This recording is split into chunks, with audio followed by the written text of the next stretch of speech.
Hello and welcome to the biggest city of the world, that is electricity. We are not studying geography, students, we are studying science. So welcome to the electricity class. This is Divine Learning Center online batch. So today we are covering electricity class 10th. Electricity class 10th एक ऐसा topic है जो आप अपनी real life से बहुत ज़्यादा relate कर पाओगे. We can not imagine a world without electricity right now, right? Mobile is recording me, smart board in which I am teaching to you, everything is working with the help of electricity. And when talk about electricity, it contains two things, two or three things you can think: elect and electricity. Electricity, elect मतलब होता है electron, the movement of the charges, right? And electricity is means action. जब electrons action में आ जाएं तो उसको बोलते हैं इलेक्ट्रिसिटी, मतलब चार्जेस का मोशन हो रहा है. लेकिन flow of electron, flow of proton, whatever it is, होते क्या है ये सब? तो we need to study about कि चार्जेस क्या है.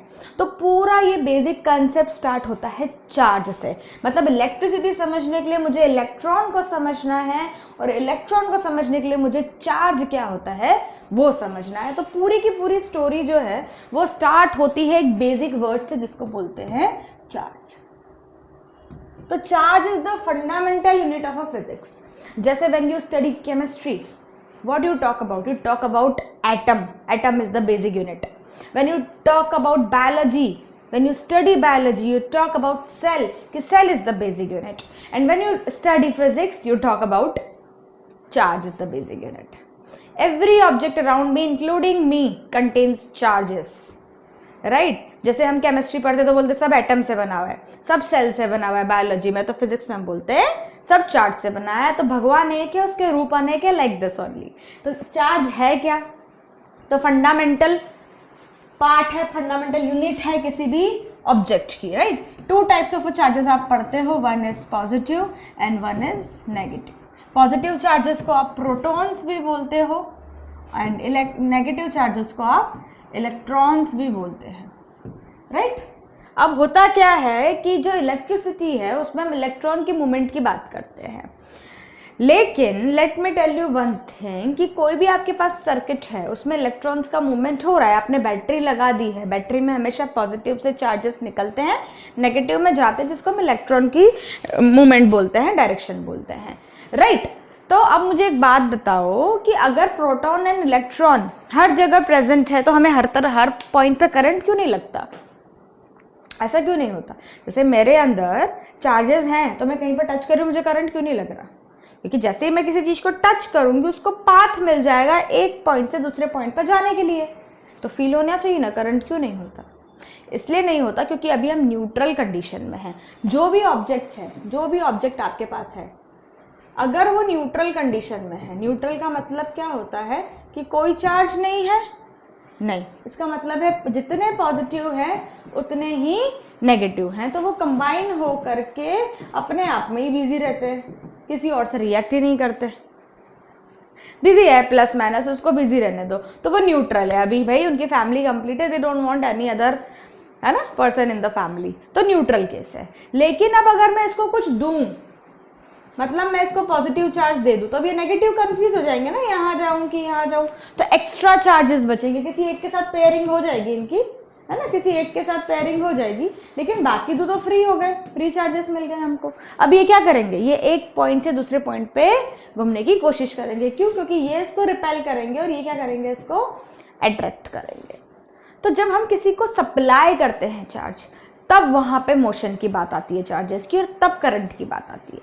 तो जब तक सप्लाई नहीं है, दिया नहीं जा रहा, हम उसको न्यूट्रल कंडीशन में मानते हैं, राइट? तो चार्जेस दो टाइप के, पॉजिटिव एंड नेगेटिव.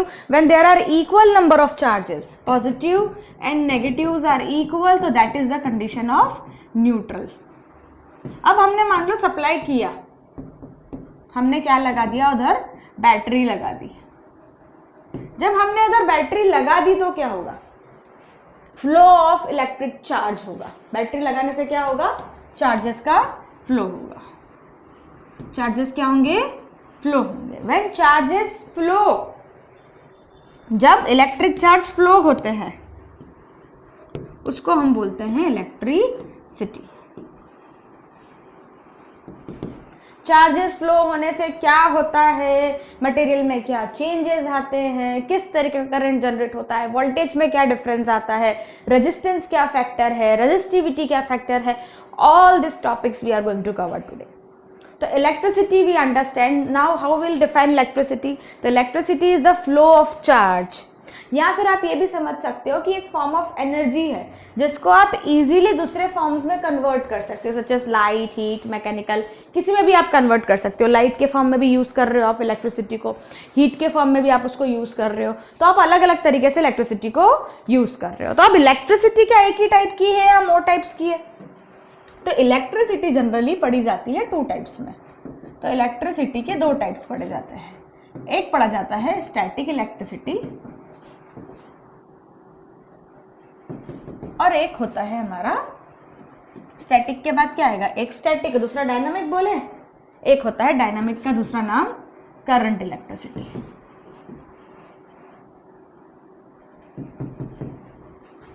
राइट। अब एक व्यक्ति आराम से चेयर पे बैठा है, उसको किसी से इंटरेक्ट नहीं करना, किसी ने आया उसको धक्का मार दिया, वो हिलना चाहता नहीं था, मूवमेंट वो नहीं चाहता था, पर उसको किसी ने जबरदस्ती फोर्स लगा के हिला दिया, तो क्या वो हिलता ही रहेगा, मूवमेंट में ही रहेगा?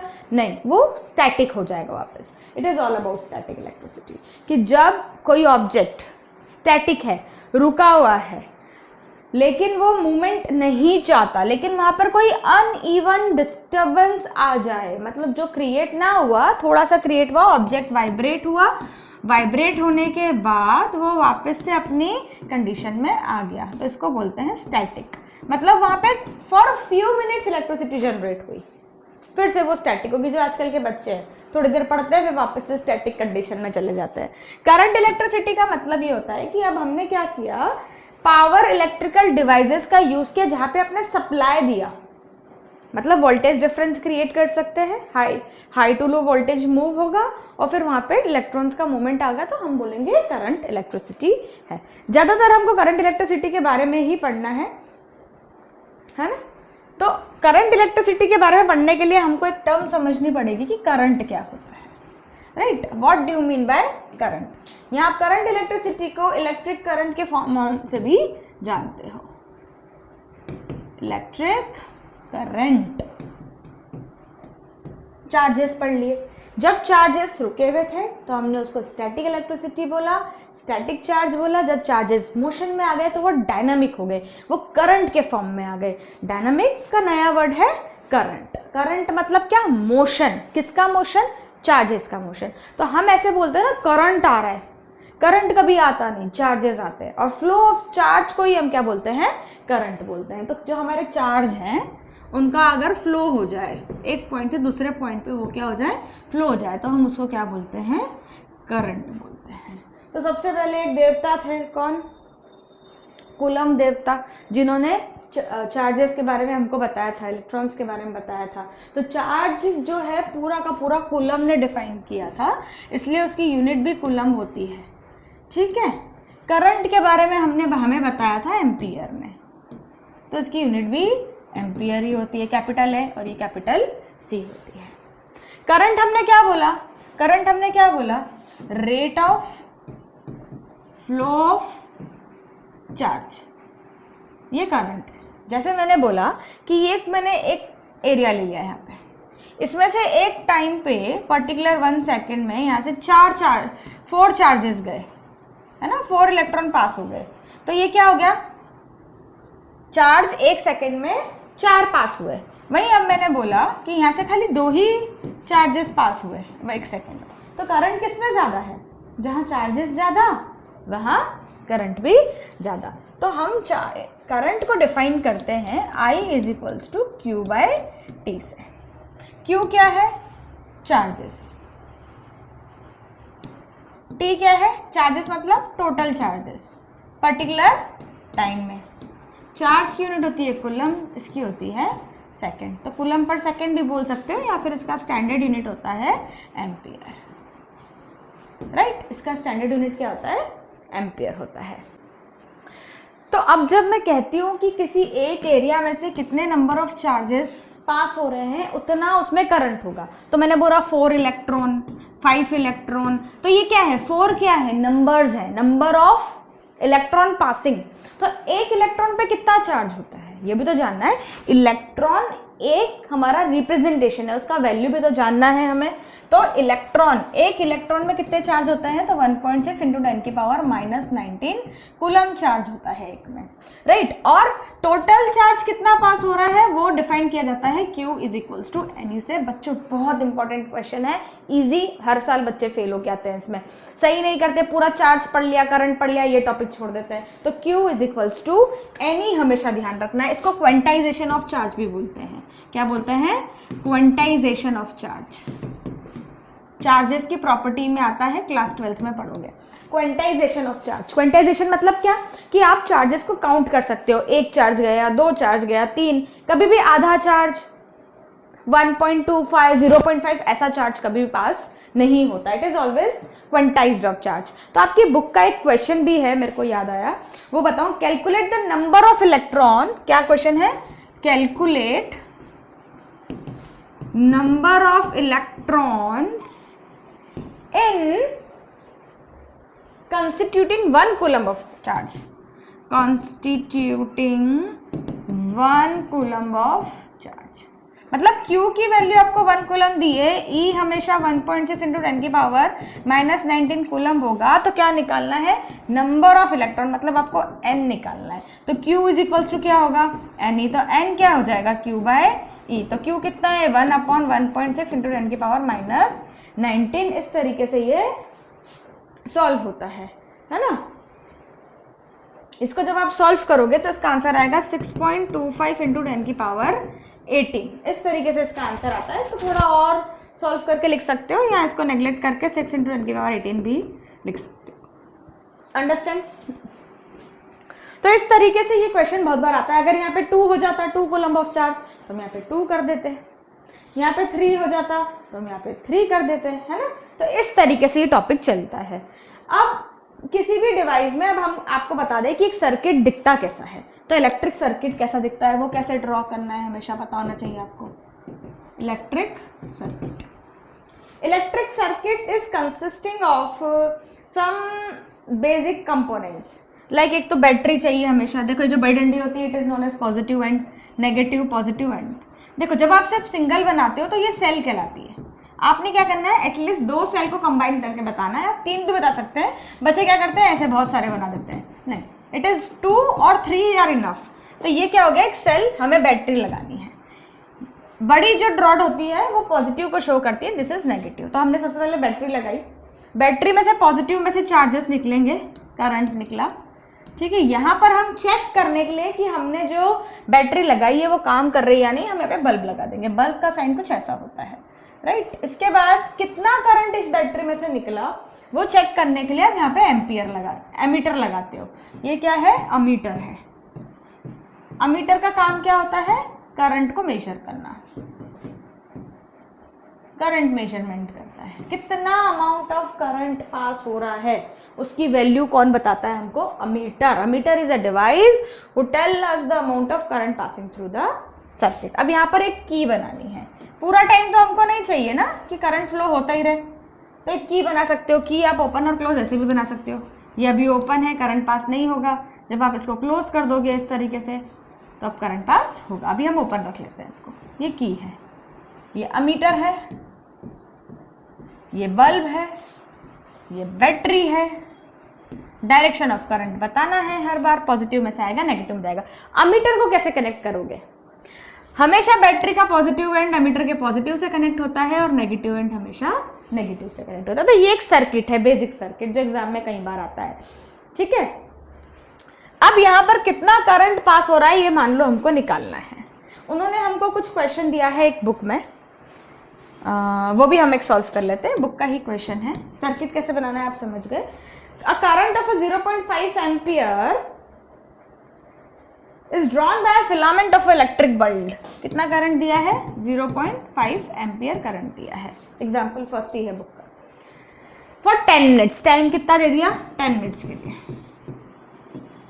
जो बल्ब है वो इतने करंट एम्पियर से 10 मिनट तक के लिए जलाया गया।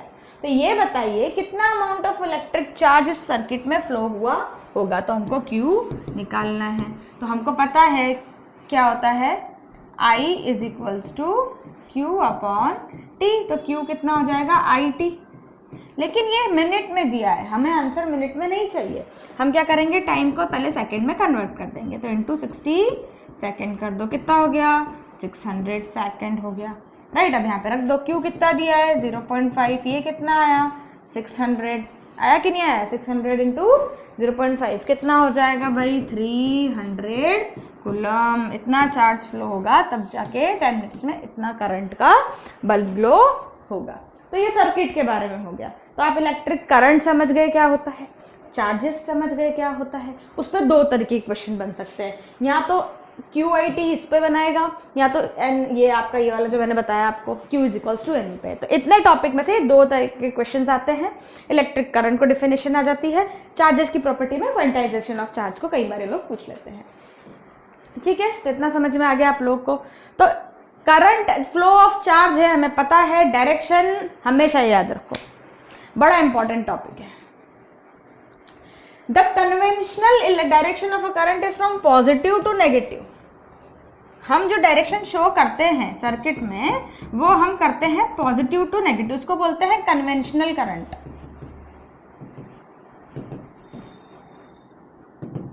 ठीक है, but actual flow of electron is in the opposite direction. ठीक है, मतलब जिस डायरेक्शन में आपका जो करंट जा रहा है, इलेक्ट्रॉन एक्चुअली उसके अपोजिट डायरेक्शन में फ्लो हो रहे हैं। पॉजिटिव से प्रोटॉन्स निकल रहे हैं, नेगेटिव की तरफ जाएंगे, क्योंकि नेगेटिव प्रोटॉन्स को अपनी तरफ खींचेगा और पॉजिटिव अपने में से प्रोटॉन्स को बाहर फेंकेगा। तो यहाँ से पॉजिटिव करंट, पॉजिटिव निकल रहा है। तो ये कन्वेंशनल करंट की डायरेक्शन है। कन्वेंशनल करंट और इलेक्ट्रिकल करंट दो करंट है। कन्वेंशनल करंट मतलब पॉजिटिव डायरेक्शन में, इलेक्ट्रिकल करंट मतलब इलेक्ट्रिसिटी की डायरेक्शन में। तो करंट एक्चुअली यहाँ पे इलेक्ट्रॉन का फ्लो ऐसा है, इसलिए करंट की डायरेक्शन हम ऐसी बताते हैं, राइट। तो ये अपोजिट डायरेक्शन में होता है। ये भी एक अच्छा टॉपिक है, ध्यान रखना है। अभी आपने जो नेक्स्ट टॉपिक पढ़ना है वो है इलेक्ट्रिक पोटेंशियल या फिर पोटेंशियल डिफरेंस। तो अब इसको थोड़ा सा समझने के लिए आपने ये समझ लो कि जिस तरीके से आपके घर के आसपास कोई पावर स्टेशन होगा जहाँ से आपके घरों में इलेक्ट्रिसिटी आ रही है, क्यों, कैसे आ रही है, आपने कभी देखी वायर ऐसी स्लेंटिंग होती है, जैसे स्लाइड खा के चार्जेस आते हैं। तो कैसे आते हैं चार्जेस आपके घर में, चल के आ रहे हैं। वायर में ऐसा क्या है जो चार्जेस एक पॉइंट से दूसरे पॉइंट पे आ रहे हैं, और वो उस पॉइंट से इस पॉइंट पे ही क्यों आ रहे हैं, हमारे घर से उस जगह पे क्यों नहीं जा रहे हैं, क्या रीजन है,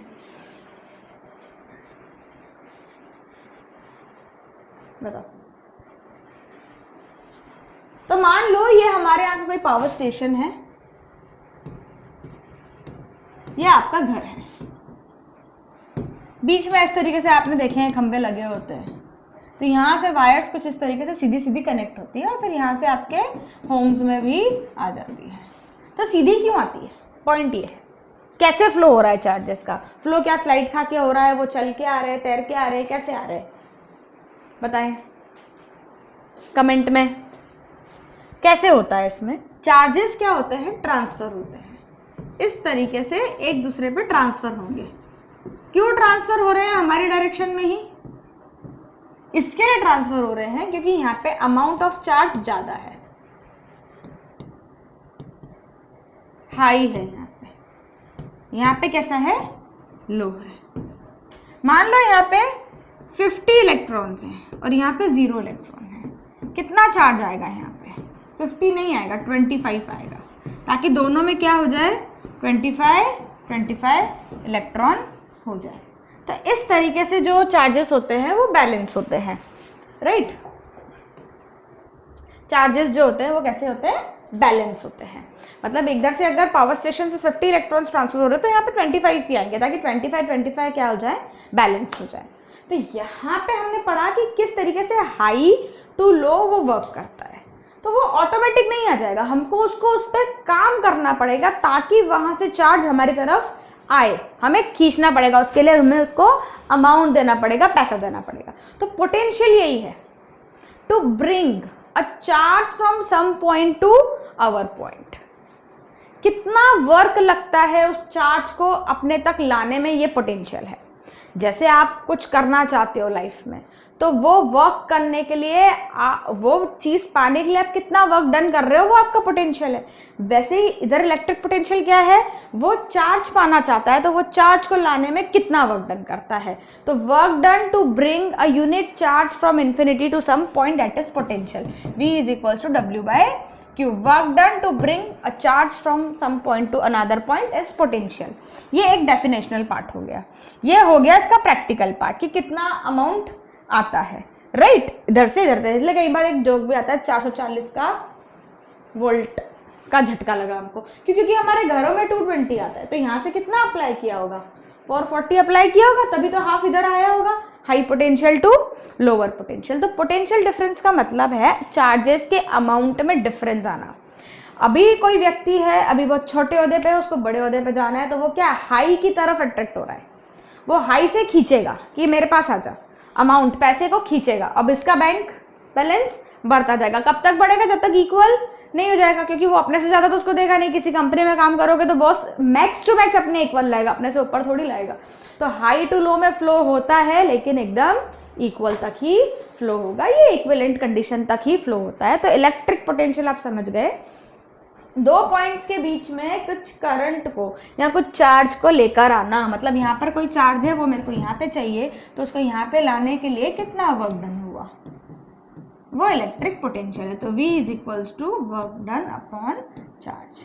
पढ़ते कैसे है, electric potential is work done to bring a unit charge from infinity to some point. Infinity क्यों बोलते हैं, क्योंकि मेजरेबल डिस्टेंस नहीं है। मतलब ऐसे हम नहीं बोलते 25 सेंटीमीटर से लाना है या 50 सेंटीमीटर, कोई दूर है, हम उसको कुछ नाम नहीं दे रहे, तो वो आपका क्या हो जाता है, इलेक्ट्रिक पोटेंशियल हो जाता है। इलेक्ट्रिक पोटेंशियल की यूनिट निकालें तो V is equal to W/Q है ना, V is equal to W/Q।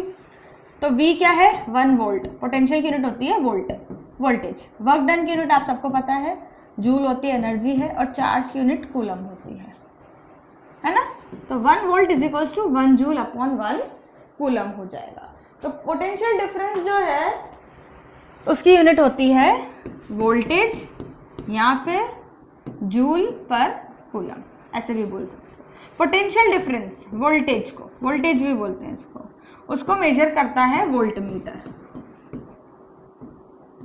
जैसे करंट को मेजर करता था, करंट को कौन मेजर करता था, एमीटर, वैसे वोल्टेज को कौन मेजर करता है, वोल्ट मीटर। ये भी कैसे लगाओगे, जैसे कहीं कोई सर्किट है, उसमें बैटरी लगी है, ये पॉजिटिव है नेगेटिव है, तो वोल्ट मीटर भी कहाँ लगेगा, पॉजिटिव और नेगेटिव। नेगेटिव से नेगेटिव कनेक्ट करना है, पॉजिटिव से पॉजिटिव। बेसिक चीजों के मार्क्स कट जाते हैं एग्जाम में। चलो एक न्यूमेरिकल करते हैं।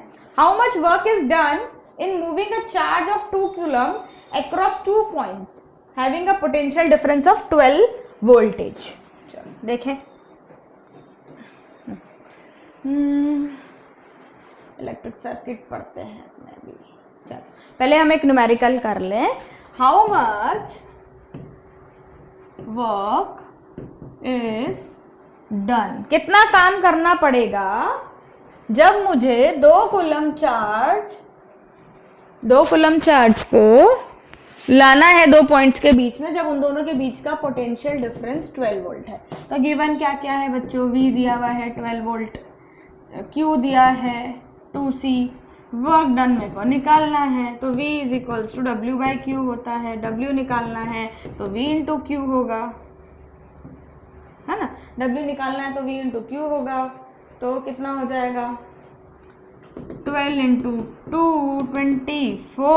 वर्क डन की यूनिट होती है जूल, तो 24 जूल मेरे को वर्क डन करना पड़ेगा, और फिर यहाँ से करंट आ जाएगा। अब सर्किट डायग्राम कैसा है और सर्किट डायग्राम में कौन सी चीज किसको रिप्रेजेंट करती है, ये हमने देखना है ना। तो पहले सर्किट होता क्या है, तो इसमें कंपोनेंट्स होते हैं बहुत सारे। जैसे एक तो बैटरी लगाना कंपलसरी है, लाइट बल्ब लगाना जरूरी है, कनेक्टिंग वायर्स होनी चाहिए, और क्लोज पाथ होना चाहिए। सर्किट जैसा शुरू हो वहीं खत्म भी होना चाहिए, है ना। सर्किट जो है वो 2 तरीके से होते हैं, सीरीज और पैरेलल, जो अभी हम आगे नेक्स्ट टॉपिक में पढ़ेंगे। अब इसमें देखो क्या क्या साइंस होते हैं। एक तो आपकी बैटरी होती है, डायरेक्ट करंट का सोर्स है, अल्टरनेटिव नहीं है, पॉजिटिव और नेगेटिव टर्मिनल के साथ होती है। स्विच होता है एक जो कंट्रोल करता है फ्लो ऑफ करंट को, ओपनिंग और क्लोजिंग सर्किट। ओपन है मतलब करंट है कि नहीं है?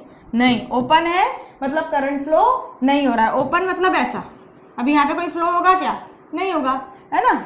ओपन मतलब ऐसा, ऐसे भी रिप्रेजेंट करते हैं या फिर ऐसे भी रिप्रेजेंट करते हैं, ठीक है। लाइट बल्ब मतलब अगर वो इलेक्ट्रिकल एनर्जी को लाइट और हीट में कन्वर्ट कर पाया कि नहीं कर पाया वो बल्ब बताएगा हमको। रजिस्टर मतलब जिस भी वायर का आपने यूज किया है करंट को फ्लो कराने के लिए, वो वायर जिस भी मटेरियल की बनी है वो मटेरियल आपको कितना सपोर्ट कर रहा है वो करंट आगे ले जाने के लिए। हर मटेरियल थोड़ी सपोर्ट करेगा, कोई रोकेगा, कोई जाने देगा, कोई ज्यादा जाने देगा, कोई कम जाने देगा। तो कंडक्टर इंसुलेटर वाली कहानी है, ये भी हम आगे पढ़ने वाले हैं, ठीक है। तो कुछ इस तरीके से है। इलेक्ट्रिक सेल इस तरीके से रिप्रेजेंट होती है, पॉजिटिव और नेगेटिव। बैटरी में मैंने बताया 2 या 2 से ज्यादा लगा दो। ओपन स्विच है, क्लोज स्विच है। वायर अगर 2 ज्वाइन करनी है आपको तो आपको इस तरीके से ज्वाइन करनी है, मतलब अब इसमें से जो भी करंट आएगा वो दोनों में पास होगा, I1 I2। अमाउंट ज्यादा कम हो सकता है। वायर क्लोजिंग विदाउट मतलब 2 वायर है लेकिन एक वायर का दूसरे वायर से कोई कनेक्शन नहीं है तो उसको हम क्या बोलते हैं? 2 वायर्स का क्रॉस होना। इलेक्ट्रिक बल्ब इस तरीके से शो करोगे, ऑफ कोर्स इतना वो तो बनाओगे नहीं। रेजिस्टेंस वो प्रॉपर्टी होती है किसी भी मटेरियल की जो रेजिस्ट करता है, मतलब फ्लो ऑफ चार्जेस को रोकने की कोशिश करता है। इसको इस तरीके से बनाया जाता है, ठीक है। यह है वेरिएबल रेजिस्टेंस। जब आप किसी प्रैक्टिकल कुछ कर रहे हैं, अगर आप अपने लैब में या कहीं पर, तो आप देखेंगे कि रेजिस्टेंस हमें बार बार चेंज चाहिए, तो कितने रेजिस्टेंस चेंज करोगे? इसके लिए एक डिवाइस बनाई गई जिसको रियोस्टेट बोला जाता है, जो कुछ इस तरीके से भी दिखता है, इस तरीके से भी उसको शो करते हैं या फिर इस तरीके से भी शो करते हैं, मतलब आप इसको चेंज कर सकते हैं, रेजिस्टेंस बढ़ा या कम कर सकते हैं। ये है अमीटर और ये है आपका वोल्ट मीटर, राइट। तो आज आई थिंक इतना इनफ है इस वाले टॉपिक में। फिर हम आगे जो है ओम्स लॉ क्या है, ओम्स लॉ के बाद रेजिस्टिविटी क्या है, सीरीज और पैरेलल कनेक्शन कैसा है, और इलेक्ट्रिकल डिवाइसेस जब बहुत ज़्यादा टाइम तक काम करती है तो किस तरीके से हीटिंग इफेक्ट को शो करती है, ये टॉपिक हम लोग नेक्स्ट पार्ट में पढ़ेंगे। चलो, थैंक यू सो मच।